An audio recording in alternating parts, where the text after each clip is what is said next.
C'est dans l'épreuve que cette nature vient à la surface. Mais il vaut mieux qu'elle vienne à la lumière.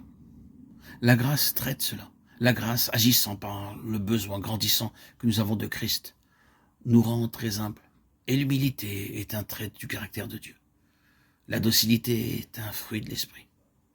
C'est l'antidote pour le poison de Lucifer, le déchu, contre l'orgueil.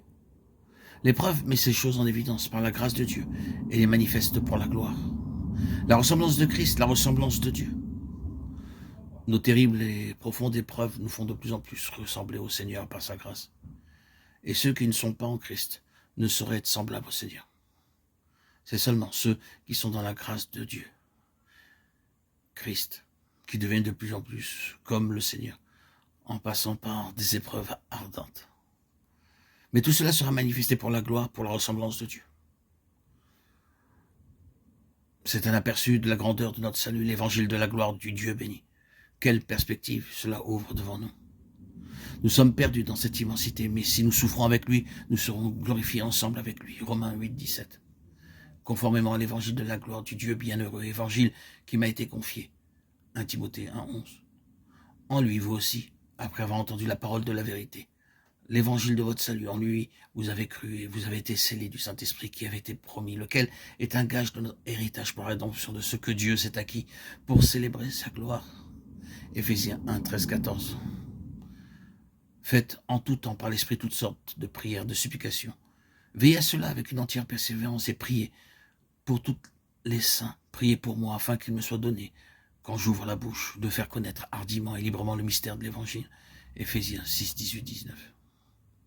Alors, la nuée couvrit la tente d'assignation, la gloire de l'Éternel remplit le tabernacle. Exode 40, 34. La maison de l'Éternel fut remplie d'une nuée. Les sacrificateurs ne purent pas y rester pour faire le service à cause de la nuée, car la gloire de l'Éternel remplissait la maison de Dieu. 2 Chroniques 5, 13, 14.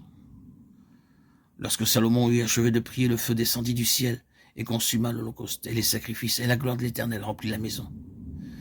Les sacrificateurs ne pouvaient entrer dans la maison de l'Éternel, car la gloire de l'Éternel remplissait la maison de l'Éternel. Tous les enfants d'Israël virent descendre le feu et la gloire de l'Éternel sur la maison. 2 Chroniques 7, 1, 3. Il dit cela de l'Esprit que devaient recevoir ceux qui croiraient en lui. Car l'Esprit n'était pas encore, parce que Jésus n'avait pas encore été glorifié. Jean 7, 39. Le Dieu d'Abraham, d'Isaac et de Jacob, le Dieu de nos pères, a glorifié son serviteur Jésus, que vous avez livré et renié devant Pilate, qui était d'avis qu'on le relâche. Acte 3, 13. Permettez-moi de faire une ou deux observations préliminaires tandis que nous progressons dans notre méditation en ayant en vue un point bien précis. Nous devons nous rappeler que le livre des Actes montre trois choses. Premièrement, l'Église naissait. Deuxièmement, une nouvelle dispensation était inaugurée. Tertio, l'Évangile se propageait jusqu'aux extrémités de la terre. Si nous gardons ces trois choses dans l'esprit, nous serons capables de mieux saisir la signification de cette merveilleuse expression, l'évangile de la gloire.